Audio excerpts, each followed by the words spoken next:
All right, so today we're going deep on Wicked. The Gregory Maguire novel. Yeah, Wicked.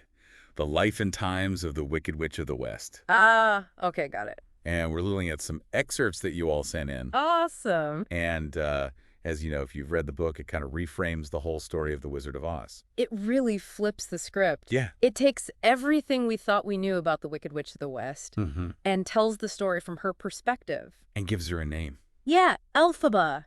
Gives her a backstory, motivation. It's not just like she's, born evil. Right, exactly. It's not just a simple, this is the bad guy kind of story. Exactly. There's so much more to it. It's like she's not just wicked, she's like... Wicked smart. Well, yeah, and there are reasons why she becomes who she is. Yeah. And that's what we're going to dive into today. Let's do it. So one of the things that really struck me was how Maguire uses Elphaba's green skin Oh, yeah. as a way to show how she's an outcast. Absolutely. It's a visual representation of her otherness. Right from the start, like at Shiz University, they Yeah. have this magical academy. Right, right. She's immediately treated differently. Yeah, and what's interesting is that even though she's treated as an outsider, Yeah. Elphaba actually starts out wanting to do good.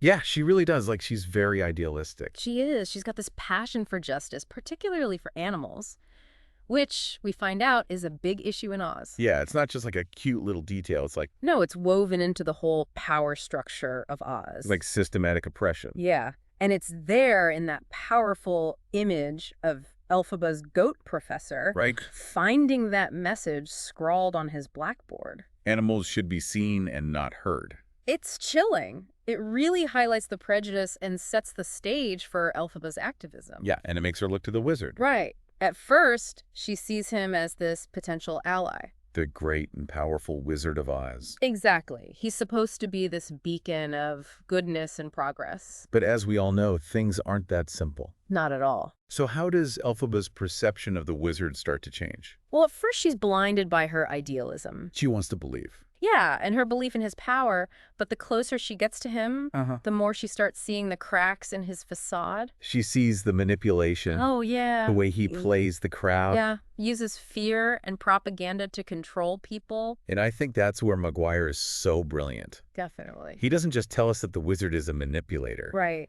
He shows us Like that quote, that chilling quote, the wizard admits. about the lies. Yeah, only verbally. And besides, they were the lies they wanted to hear. It's just so disturbing. And it's not even just about lying. Right. It's about controlling the narrative. Creating a story that benefits him. Yeah, even if it means demonizing innocent groups. Like the animals in Oz. And it makes you think, doesn't it? Oh, yeah. Are we as readers also being manipulated? By the traditional Oz story. Yeah, the one where the Wicked Witch is just purely evil and... The wizard's the hero. Ex- Wow, good point. So while we're talking about shifting perspectives, we can't forget about Glinda, Oh, Glinda. Elphaba's opposite. the one who becomes Glinda the Good Witch. Right, exactly. What do you make of their relationship? It's so complex. I mean, Glinda initially seems shallow. Yeah, kind of obsessed with popularity. Totally. But she's also smart, ambitious. And she ends up choosing to play by the wizard's rules, Yeah, she goes for the easy path, benefits from the system. while Elphaba, with her, strong morals, No unyielding principles becomes a threat. to the status quo. Exactly. It makes you think about who really benefits from the way things are. Right, and whether going along with it is really the good thing to do. Exactly. So we've got this seemingly simple story about a witch and a wizard. But underneath, it's so much more. What are some of the big takeaways for you listening? Well, Wicked really makes us question everything. Like what? Like, who are the real villains? Who are the heroes? Are things ever black and white? Exactly. It encourages us to look beyond the surface. And dig deeper. Uncover the truth for ourselves. It's like a reminder that history, even fictional history, Is often written by the victors. and maybe the so-called wicked, Are just the ones who dared to question the narrative. and fight for what they believed in. Even when it was hard. And even if they were misunderstood. Exactly. Wow, so much to think about. Definitely gives you a new perspective on the whole Oz story, doesn't it? It really does. Makes you wonder if there are other wicked figures throughout history whose stories need to be retold. Ooh, that's a good one. Who are the wicked we've accepted without question, whose voices haven't been heard? Yeah.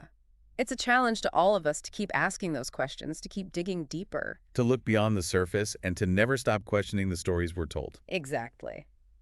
Well, this has been quite the deep dive. It really has. Thanks for having me. Thanks for being here, and thank all of you for listening. We'll see you next time.